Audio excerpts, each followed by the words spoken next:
안녕하세요. 기자원 김재채널 김태현입니다. 오늘은 쿠팡 피해자 모임 대표 맞나요? 네, 맞습니다. 고건 대표님을 모시고 공교롭게도 과거 총리였던 분의 이름과 동명이인 고건 총리를 생각하게 하는 고건 피해자 모임 대표와 함께 쿠팡 무엇이 문제인가 에 대해서 얘기를 한번 나눠보도록 하겠습니다. 쿠팡에서 어떤 일을 하시고 지금은 이제 피해자 모임 대표로 이끌고 계신지에 대해서 한번 얘기를 해보도록 하겠습니다.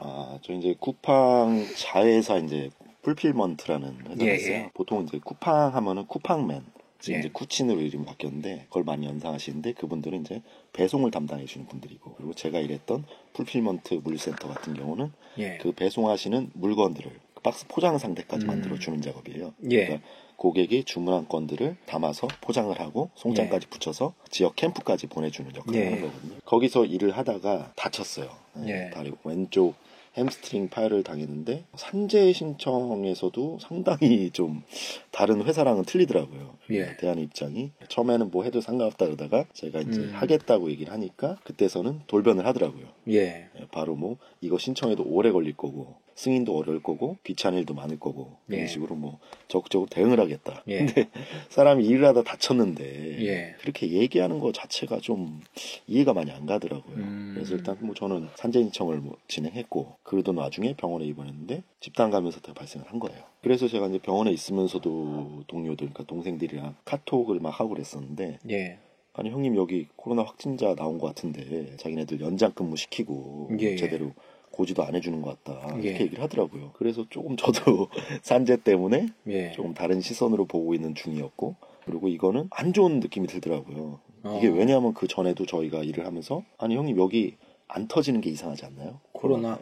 왜요? 방역 같은 것도 엉망이고 그런 코로나 시대라고 생각이 안 들 정도로 그냥 물량 빨리빨리 치라고만 그런 모습만 봤기 때문에 뭐 식당에서도 뭐 거리 두기도 아무것도 안 되고, 관리자들 자체도 옆에 와서 좀 느린 사람 있으면은 빨리빨리 하라고 마스크 내리고 얘기하고 마스크만 안 쓰고 다니는 사람들도 있고, 관리자 같은 경우는. 그러니까 좀 두려웠던 거예요. 예감이 좀 안 좋은 예감이 들더라고요. 아니나 다를까 그러고 나서 뭐 전수 검사를 받는다는 얘기를 듣고 그 후에 이렇게 노동자 84명 그리고 N차 감염자 68명까지 해가지고 152명이 발생이 된 거죠. 그런 과정에서 최초의 정보 같은 거나 이런 걸 좀 물증을 확보를 해놔야 될 것 같더라고요. 예감이 너무 안 좋아서 그동안에 이제 일을 하면서 본 모습들이 너무나 방역에는 신경을 안 쓰는 모습들을 봤기 때문에 그래서 오픈 채팅방을 개설하고 그러다가 피해자분들이랑 또 연결이 닿게 되고, 아직까지도 저희 동료의 남편분은 깨어나지 못하는 상황이세요. 뇌사 상태로. 옮아가지고 가족이니까 이제 같은 집에서 생활을 하잖아요. 그런 걸 접하면서 이런 활동을 시작하게 된 거죠. 그래서 나도 산재를 겪었는데 산재 신청하지 마라 라는 권유를 받고 좀 이상한데 마라보다는 해도 결과적으로 안 될 거다 이런 식으로 얘기를 하고 적극적으로 대응을 하겠다고 하니까. 그 적극적인 대응이란 건 법적 대응을 얘기하는 건가요? 산재 신청을 실제로 했었는데 거기에 위견서에 뭐 제가 거짓말을 한다는 식으로 다른 데서 다친 거를 분명히 저는 그날 당일도 다쳐서 보고를 하고 잠깐 앉아있다 퇴근을 했는데 불구하고 근데 그 후에 이제 모 매체에 기자님이 제 기사를 내보냈어요. 그러니까 그때 가서는 근로복지관에서 연락이 오는 거예요. 쿠팡 측에서 위견서를 다시 제출한다고. 그러니까 절차가 제가 산재 신청을 하면은 근로복지공단에 신청을 하는 거잖아요. 그러면은 이 내용이 맞나, 입장이 어떤지 회사 측에 물어봐요. 그럼 그거를 위견서를 받아서 종합적으로 심리를 하는데 바뀐 위견서를 보내더라고요.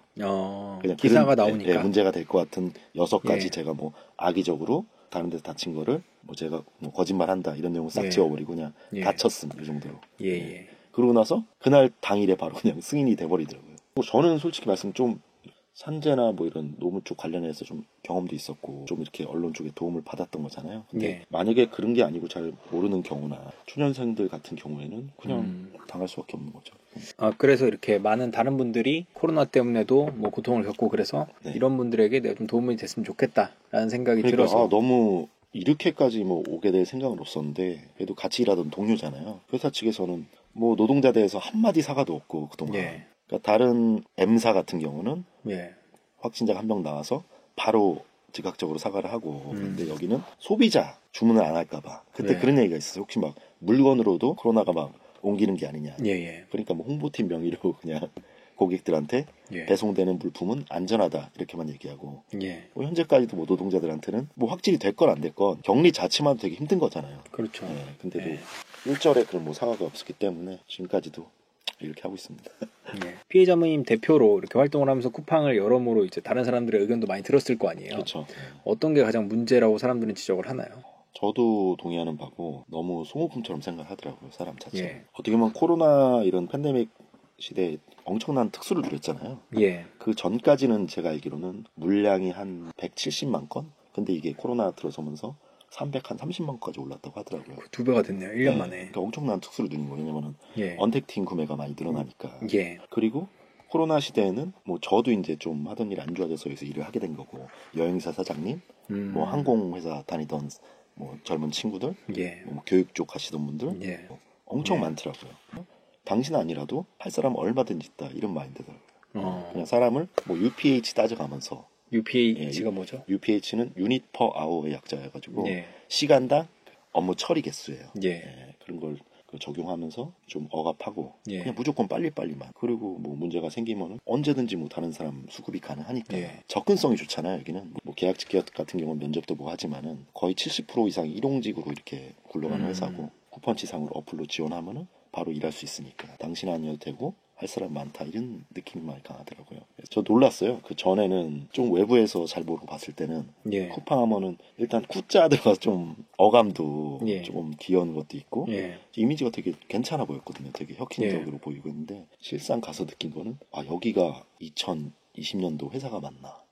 아 정말 저 어렸을 때 90년대 아르바이트하고 그럴 때도 이렇진 않았던 것 같은데 상당히 놀랐어요.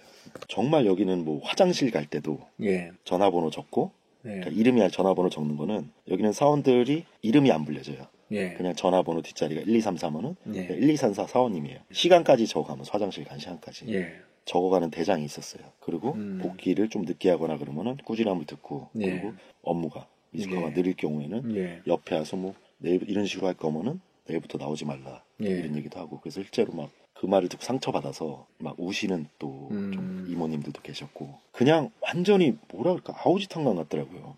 그냥 뭐 관리자들이 또 조끼를 빨간 조끼를 입고 다녀요. 저희 출고 공정 같은 경우는 막 우르르 몰려다니면서 그냥 빨리 막 얘기하고 막 반말 나오고 빨리 내려오라고 막 이런 식으로 지르고 너무 이해가 안 가더라고요. 그 자체가. 다른 혹시 뭐 물류 회사들도 다녀보셨어요? 네, 다른 것도 해봤는데 저는 처음이었어요. 이런 데는. 다른 데 어디도 가보셨나요? 저는 뭐 TV 같은 거 이렇게 LG 같은데 그쪽은 조금 쉬는 시간도 적당히 많이 주고 그러니까 뭐 그런 식으로 하지 않더라고요. 근데 여기는 그 법적인 식사 시간 있잖아요. 휴게 시간. 그 4시간당 30분에서 8시간에 1시간인데 그거 빼고는 1분 1초도 서 있는 꼴을 못 봐요. 그냥 서 있으면은 쓰레기라도 주우라 그래요. 그 현장 자체가 엄청 강압적이더라고요. 그러면 혹시 뭐 비슷한 요즘 뭐 물류 뭐 새벽 배송이나 뭐 이런 데가 많잖아요. 비슷한 곳도 가보신 적이 있나요? 아, 네, 해봤습니다.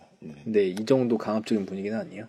그렇더라고요. 뭐 물량 차이가 있어서 그런지 모르겠지만은 빨리 막 쪼면서 막 이렇게 하진 않더라고요.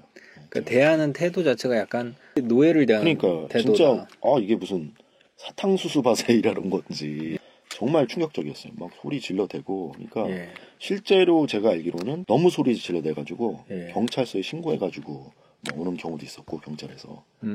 그러면 그 다음 날에 다시 안 오는 사람들도 많나요? 질려서 안 나오는 사람도 있지만은 대부분이 급하니까 나오는 거잖아요. 솔직히 뭐 형편이 좀 여유롭고 급전이 필요하지 않으면은 뭐 이쪽에 나와서 일하는 경우가 없잖아요. 그리고 거의 이제 물류 쪽 일은 하루하루 일당 지급이 되고 그러다 보니까 참으면서 나오시더라고요. 그렇게 막 욕을 먹어도 그리고 또 주부들 같은 경우도 남편이 이제 어렵기 때문에 벌어야 되니까 그러니까 울며 겨자 먹기로 나오시는 거죠. 갈 데가 없으니까 지금. 그럼 쿠팡 시스템에서 가장 뭐 문제가 뭔가요? 그 화장실 가는 것까지 통제를 해가면서 마감이 하루에 제가 오후 쪽이었었는데 오후 쪽 기준으로 마감만 4번이에요. 4번. 그러니까 고객한테 이제 나가야 되는 시간이죠. 간선 차량을 캠프로. 그게 4번이나 있고 하니까 마감 한 1시간 전부터는 1시간이나 뭐 30분 전부터는 난리가 나는 거예요. 그리고 뭐 화장실 자체도 구조 자체로도 제가 일했던 곳은 인원이 정말로 근무하는 사람이 많은데 한 층에 많은 층에는 한 거의 700명 가량. 화장실이 2개예요. 남자 화장실 하나, 여자 화장실 하나. 그래서 근무 전에 이제 투입되기 전에 여자 화장실 같은 경우는 줄이 쫙 서 있어요. 그렇다고 그 당시에 뭐 그거를 코로나 관련해서 뭐 통제도 없었고 할 수 있는 것도 아니고. 그러니까 모든 것들이 그냥 실적, 예. 빨리빨리 예. 그냥 고객이 주문한 건들을 무조건 정해진 시간에 보내야 된다는 것만 맞춰져 있는 거죠. 그러니까 쿠팡맨 같은 경우도 빨리 이걸 배송하려면은 저희가 그 포장된 그 물건 자체를 빨리 보내줘야 되는 거잖아요. 이제 기업이 네. 빨리빨리 해라, 효율성 중시하고 이런 건 어쩔 수 없지 네. 않냐라고 생각하시는 분들도 있을 것 같아서 네. 뭐 구체적으로 사례를 좀 얘기해 보시면 어떨까요?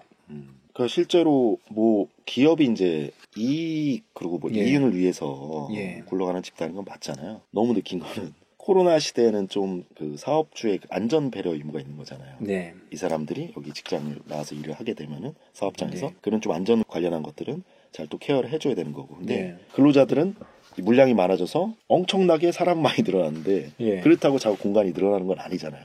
식당 같은 데도 한 2번 정도 끊어서 가긴 했지만은 네. 뭐 따닥따닥 붙어서 밥을 먹을 수밖에 없고. 그래서 엄청 미비한 게 많았죠. 그런 것들도 좀 집단 감염 사태를 초래하는데 일조를 하지 않았나. 그러니까 많이 정말 열악해요. 일단은 휴게 시간이 없는 것 자체가 문제고 네. 식사 시간 빼고는. 그러면 오후 쪽 기준으로는 밥을 또 일찍 먹어요. 예. 한 7시 정도에 먹어요. 5시에 네. 오후 5시에 출근해서. 왜냐면은 그 시간이 이제 소비자들은 주문이 거의 없을 때예요. 왜냐면 다 퇴근하시고 뭐 약속이 있다든가. 그 안 바쁠 시간에 밥을 먹고 나머지 시간을 계속 서서 일을 해야 되는 거예요. 밥도 일찍 먹어서 배도 고프고 뭐 다리도 아프고. 왜냐면 쉬는 시간 자체가 없으니까. 그리고 정말 빨리빨리 또 움직여야 되기 때문에. 예. 그러면 고객이 주문하면 그 즉시 그걸 어디 창고 안에서 꺼내오는 그런 구조인가요? 네. 제가 일하던 이 신선센터 같은 경우는 예. 말 그래도 신선식품을 취급하는 곳이에요. 그래서 영하 22도부터 예. 상온까지 같이 존재를 해요. 예를 들어서 기자님이 만두를 뭐 주문했다. 그게 PD에 떠요. 예. 이제 집품 하는 사람들한테. 예. 집품은 이렇게 물건을 가져다가 바구니에 담는 역할, 토트박스라는 곳에. 그럼 그거를 담아가지고 빠른 시간 내에 담아서 내려 보내줘야 돼요. 아래층으로. 그럼 거기서 받아서 포장을 하는 거예요. 그리고 그게 이제 허브 쪽으로 가서 하게 되면은 출고가 되는 거고. 3층부터 6층까지 이제 피킹 종 예. 집품하는 구역이고. 이제 챔버라 그래가지고 철제문 같은 걸로 이렇게 쫙 여닫고 이렇게 무거운 문 있잖아요. 예. 네, 거기를 열고 들어가서 딱 다 닫혀요. 왜냐면 예. 온도 유지가 돼야 되니까. 예. 춥기도 엄청 춥고 냉동 같은 경우는 영하 22도에서 근무를 하는데 솔직히 조금만 움직 땀 나면은 뭐 얼어버리잖아요. 머리에 고드름 생기고 그리고 뭐 미끄러져서 다치는 분도 많이 계셨고 근데도 그 당시에도 휴게 시간이 없었어요. 원래 법적으로도 뭐 한냉 작업 시에는 뭐 예. 일정한 휴게 시간이나 몸을 녹일 수 있는 시설들이 있어야 되는데 예. 그런 거 아예 없는 거죠. 그냥 빨리빨리만. 그렇군요. 그럼 이제 다음 주제로 넘어가서 네. 최근에 많이 나왔던 네. 쿠팡 관련 기사 중에 하나가 사망사고입니다. 네. 사망사고. 이 얘기로 한번 넘어가 보죠. 쿠팡에서는 왜 사망사고가 많이 일어날까요? 그게 이제 코로나 이후에 어떻게 보면 좀 많이 발생을 했잖아요. 예. 최초에 작년 3월에 쿠팡맨 분 돌아가신 거 시작으로 예. 뭐 인천 4센터에서 예. 계약직 노동자 화장실에서 죽고 물량 일단 많이 늘어나고 물량이 많으면 또 일하는 데 많이 힘들잖아요. 예. 업무적인 부담이 있는 거니까. 예. 그리고 저는 조금 원론적인 얘기를 말씀드리면은 쿠팡 자체는 너무 이제 소비자 쪽으로 편중이 많이 돼 있다고 봐요. 예. 균형이 안 맞는다고 생각해요. 고객한테 질 좋고 뭐 싼 서비스 어떻게 보면 뭐 로켓다오 뭐 이런 게 멤버십 비용도 엄청 싸잖아요. 예. 조금만 사도 그냥 무료로 다 보내주고 예.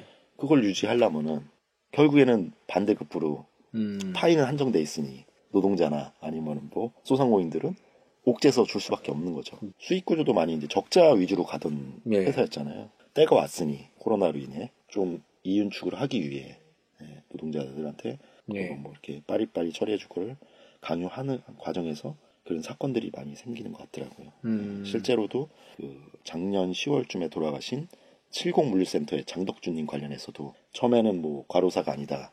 예. 뭐 주당 몇 시간밖에 일을 안 했다 그러다가 실제로 근로복지원에서 산재 판정을 내렸잖아요. 예. 명백한 과로사고. 그러니까 과로가 되는 거죠. 뭐 국회에서도 쿠팡 관련 지적이 있었던 것 같아요. 네. 그 어떤 지적이었죠?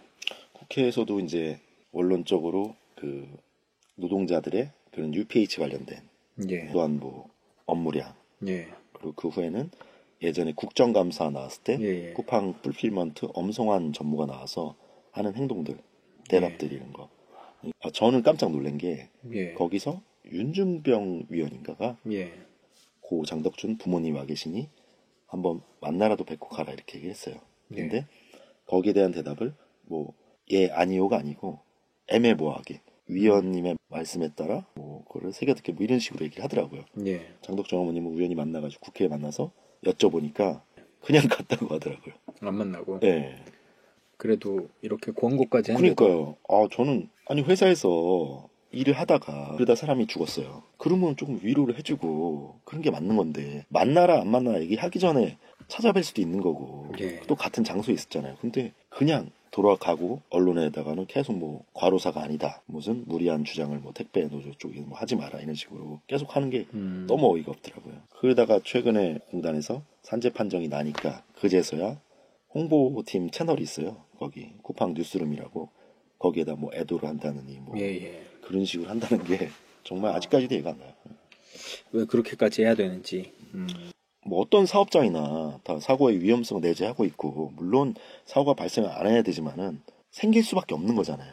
예. 어느 정도는 걱정이 되는 거는 아직도 일하는 동료들이나 앞으로도 가서 일할 사람들이 있잖아요. 예. 여기는 만약에 그렇게 일을 하다가 사고를 당해도 산재 신청하는 거 자체도 쉽지가 않고 회사에서 서류를 또 적절 협조를 해줘야 되는 부분인데 예. 말로는 협조하겠다고 해서 그런 거 서류 하나 받기도 정말 어렵고 이건 덕준 어머님이 말씀하시더라고요. 그러니까 분쟁을 할 수밖에 없는 거예요. 구독, 좋아요, 알림 설정까지 부탁드립니다. 20만 가자!